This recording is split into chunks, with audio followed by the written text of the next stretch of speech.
Nintendo former developer Takaya Imamura, who worked most notably on Star Fox and F-Zero games across many years at the company, recently responded to Shigeru Miyamoto's comments from a recent Q&A. Miyamoto had said that he always told developers at Nintendo to work for consumers, not for your boss. Imamura's comment, translation via Nintendo Life, was Mr. Miyamoto studied industrial design at an art university, and he views games as products, not works of art. I think this perspective is what leads to game development that's more aligned with the user. It is an interesting perspective, and it's something I want to unpick a little today. First of all, both perspectives can be appreciated, and they're not mutually exclusive. The notion of a work of art is defined as one that has strong imaginative or aesthetic appeal, but I think it's also fair to say that great works of art also tend to shape or influence culture.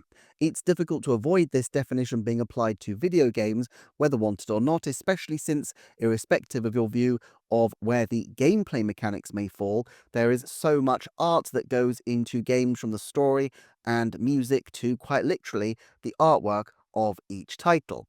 When game music can be in concerts and game art can be displayed in art books, then it's hard to resist the idea that games at least contain strong artistic elements, even if you might be tempted to disagree about whether the game itself could classify as a work of art. On the other hand, Miyamoto's focus is always on what the game feels like to play and the mechanics under the bonnet that are required to make this happen.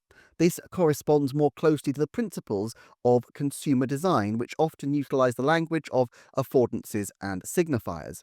In product design terms, as I understand it, an affordance is what something can do, and a signifier is how it communicates this capability to a consumer. A door affords you the ability to open and close it, and the handle is the signifier that shows that this is possible, although, of course, doors may have other affordances, such as being heavy fire escape doors or having windows built into them. A pen affords you the ability to write, but the signifiers may vary from pen to pen, from the elegant nib fountain pen to the clicky button that brings down the rollerball pen.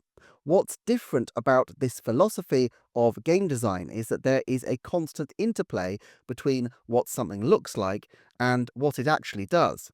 We don't need to go far in Miyamoto's legacy of game design to see this in action, from Zelda's famous bombable walls to the way that the first level of Super Mario Bros. Kind of forces you to encounter a good mushroom and a Goomba very early on, so that the signifiers of what's good and bad in the game world are built right into your play experience from the start. I've seen a few posts over the years of people spotting things in the real world that look like they could be from Korok puzzles, which suggests that Nintendo continues to be very good at finding signifiers for the affordances in their games. In this sense, I can see that there is a very mechanical approach to gameplay design, and especially perhaps the way Nintendo uses it. They can look to build a core mechanic, and then from there they look for the affordances that it provides. The Mario jump mechanic affords you the ability to clear obstacles, to jump on enemies, to hit blocks, and so on and so on. I think one key feature of Nintendo games is that they often try to make huge and diverse uses out of relatively simple and narrow ranges of mechanics. From this flow the design choices. The question mark blocks are an obvious example of a clear signifier, but spikes, different uses of colors, and other techniques are created to warn people off or to show people the way. So coins and collectibles are used to draw people's attention to new potential pathways. This makes complete sense in the light of the way Nintendo developers view their content as a highly engineered product. One key distinction between art and product design is that a piece of art doesn't need to have a function or utility, but may have some intent to communicate or at least prompt a thoughtful response. Now, there are clearly games that do this, but they do it mostly through the use of story, art, or music. However, even in gameplay mechanics, it can be possible to challenge the audience. Undertale, perhaps, being one example of this. But while this may create a response that resonates on an intellectual level, the freewheeling joy of Mario is also stirring a response, albeit one of simple joy and enthusiasm. Indeed, I would argue that across their game line at Nintendo, there is a deeper level of emotional response that Nintendo are trying to achieve in the sparking of joy, something that is rather difficult to achieve through other media. Even the best television shows don't tend to spark joy in the same way that they might spark laughter or entertainment or even bring you to tears or bring you chills. And there are definitely examples of where gameplay mechanics are used to provoke these kinds of responses. I'm reminded again of a title like Undertale. But of course, art has to serve multiple masters and has done so for centuries. Michelangelo was commissioned to paint the Sistine Chapel, and Great Expectations was originally a magazine serial. Shakespeare's Macbeth was performed after the ascension to the throne of the Scottish and highly superstitious King James, and so Shakespeare wrote a play involving witchcraft, and where James's ancestor Banquo comes off rather well, and where his family's historic enemies, including the titular Macbeth, do not. It's possible to argue that the play was essentially a product with the affordance of ensuring that the Globe Theatre players were kept in the favour of the court of King James and therefore able to continue to receive patronage, and the signifiers were the way that the play communicated social messages in accordance with the new king's values on superstition and his particular take on Scottish history. Also, many artistic media are not wholly human directed, with the so-called happy accident sometimes occurring.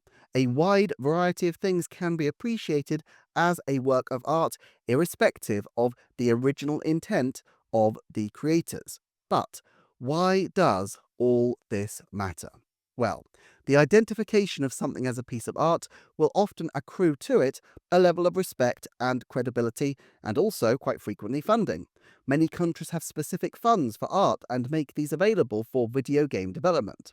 Moreover, most people seek to preserve art, and preservation has always been something that Nintendo seems to have approached in a somewhat ambivalent manner, although perhaps the opening of the Nintendo Museum and the fact that they have clearly realized further affordances of their large music catalogue with the launch of Nintendo Music bode well for the company's respect for its past.